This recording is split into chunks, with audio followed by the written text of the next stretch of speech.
Hello दोस्तों, जय हिंद। दोस्तों, आप सभी को स्वागत है मेरे इस ऑनलाइन प्लेटफ़ॉर्म में। आज हम लोग काफ़ी एक महत्वपूर्ण टॉपिक के ऊपर डिस्कस करेंगे जो एग्ज़ाम के दृष्टिकोण से भी काफ़ी महत्वपूर्ण है और साथ में हमें यहाँ से कुछ सीखने के लिए भी मिलेगा। तो आज जो आपदा प्रबंधन है उससे संबंधित है।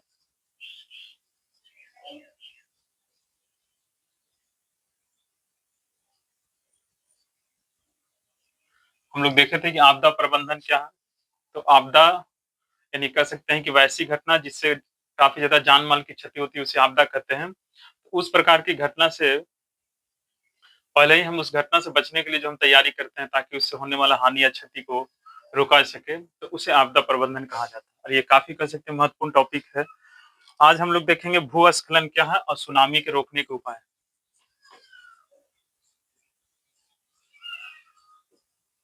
भूस्खलन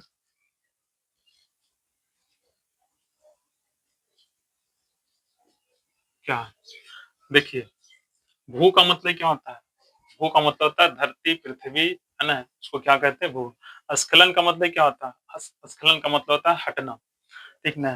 तो भूस्खलन क्या है? तो ये भी एक प्रकार की आपदा है, ठीक है?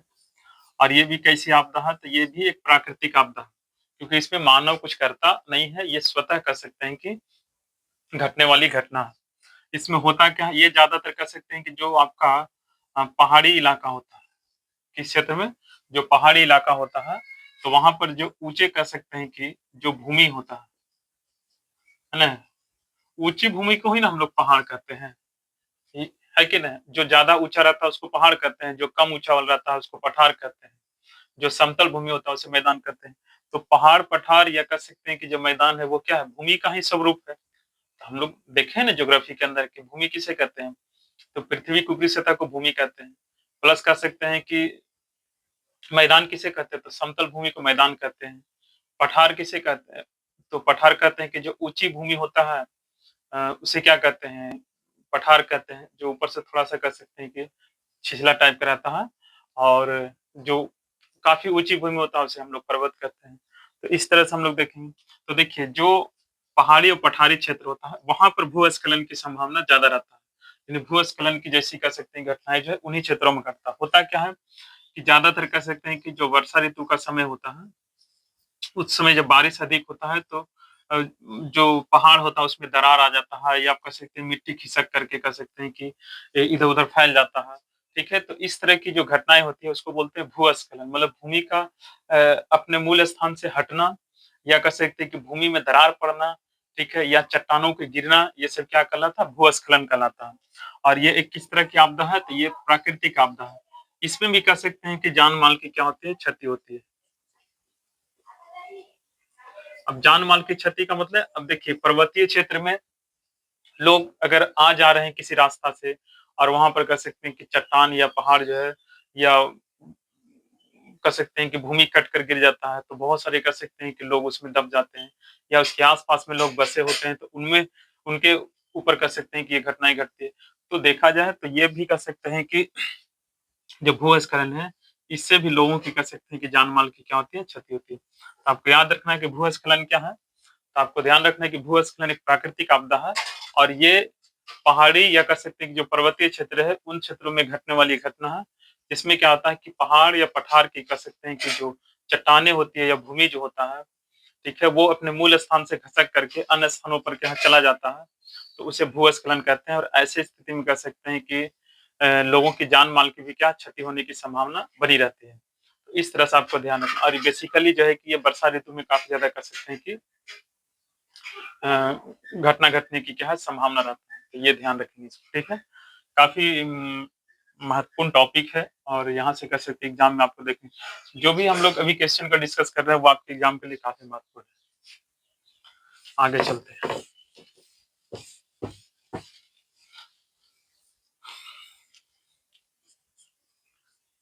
अगला है सुनामी को रोकने का उपाय। सुनामी को रोकने का उपाय। देखिए हम लोग पिछले क्लास में देखे थे कि सुनामी क्या है? तो सुनामी भी क्या है? एक आपदा है, और ये कैसी आपदा है? तो ये प्राकृतिक आपदा है। हम लोग देखे थे कि जो आपदा स्वतः घटता है या कह सकते हैं कि प्राकृतिक रूप से घटता है उसे प्राकृतिक आपदा कहते हैं, और जो मानवीय कारणों से घटता है उसको मानवीय आपदा कहा जाता है। तो जो सुनामी है वो स्वतः कह सकते हैं कि घटने वाली घटना है, और ये कहाँ आता है? तो ये आपको कह सकते हैं कि जो समुद्र होता है, ये समुद्र में कह सकते हैं कि घटने वाली क्या है? घटना। देखिए हम लोग देखे थे कि सुनामी क्या है? तो समुद्र के कह सकते हैं कि जो गर्भ है उसमें कह सकते हैं कि कंपन होता है, जिससे समुद्र की जल स्तर जो होता है वो काफी ऊपर उड़ जाता है और आसपास के क्षेत्रों में काफी ज्यादा कह सकते हैं कि नुकसान पहुंचाता है, तो उसे सुनामी कहते हैं। यानी सुनामी का मतलब सिंपल समझ गए कि जो समुद्र है तो समुद्र के जो गर्भ होता है, ठीक है, उसके गर्भ में हलचल होता है, मतलब उसके अंदर जो प्लेटो होती है वो आपस में टकराता है, तो उससे जो समुद्र की जल स्तर होता है काफी ऊपर उड़ जाता है और आसपास के क्षेत्रों में काफी ज्यादा क्या है नुकसान भी पहुंचाता है, तो उसे सुनामी कहते हैं। और इसे अगर रोकने के उपाय की बात किया जाए तो इसमें क्या किया जाता है? तो जो समुद्र है उसके किनारे किनारे क्या लगा सकते हैं? तो हम तट का निर्माण कर सकते हैं। यानी कह सकते हैं कि समुद्र है, ये समुद्र है, तो हम इसके किनारे जो है क्या लगा सकते हैं? तो एक तरह से दीवार खड़ा कर सकते हैं ताकि जो उसका जो प्रभाव है थोड़ा क्या है कम किया सके। फिर दूसरा, आप मैग्रो वन या पेड़ लगा करके आप क्या कर सकते हैं कि इस सुनामी के प्रभाव को कम कर सकते हैं। प्लस कर सकते हैं कि पूर्वानुमान द्वारा, पूर्वानुमान का मतलब सुनामी आने के पहले कर सकते हैं कि उसका अनुमान लगा करके वहां से कर सकते हैं कि बचा जा सकता है। फिर कह सकते हैं कि चौथा, समुद्र में समुद्र में संचार स्टेशन या कह सकते हैं कि आपदा स्टेशन होता है ना, तो इसको आप कह सकते हैं कि निर्माण करके आप जो सुनामी है उससे उसे रोक सकते हैं या उससे बचा जा सकता है।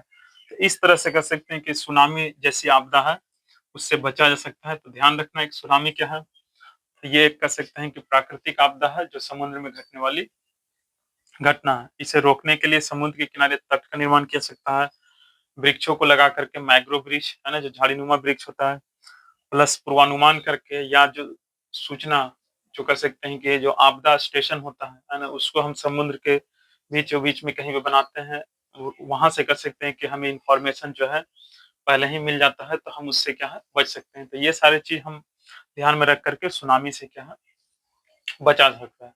तो इस तरह से काफी कर सकते हैं कि महत्वपूर्ण क्वेश्चन है और इसे हमें ध्यान रखना है। तो इस टाइप के क्वेश्चन के साथ हम लोग डेली उपस्थित होंगे, तो आप इसको ध्यान रखिएगा। अगर आप 2027 में एग्जाम देने वाले विद्यार्थी हैं तो आपके लिए ये वीडियो काफी ज्यादा कह सकते हैं कि हेल्पफुल होगा, ठीक है। प्लस आप किसी भी कह सकते हैं कि क्लास से भी हैं या कह सकते हैं कि विदाउट क्लास हैं, ज्ञान के लिए कह सकते हैं कोई क्लास की आवश्यकता नहीं होता है। आप किसी भी उम्र से हैं तो आप यहाँ से जानकारी ले सकते हैं कि जैसे हम लोग डिस्कस कर रहे हैं सुनामी, भूकंप, है ना, प्लस आपदा प्रबंधन, तो यहाँ से बहुत कुछ सीखा जा सकता है। प्लस हम लोग और भी सब्जेक्ट के अंदर ऐसे-ऐसे चीज़ों को हम लोग डिस्कस करेंगे। तो आप किसी भी क्लास से बिलॉन्ग करते हैं या कह सकते हैं कि आप किसी क्लास में नहीं है या तो कैसे किसी भी उम्र में है, आप पढ़ाई नहीं कर रहे हैं लेकिन आप एक सोशल लाइफ में हैं, तो भी यहाँ से कर सकते हैं कि आपके लिए फ़ायदेमंद है। फिर मिलते हैं आपको नेक्स्ट वीडियो में, तब तक के लिए जय हिंद।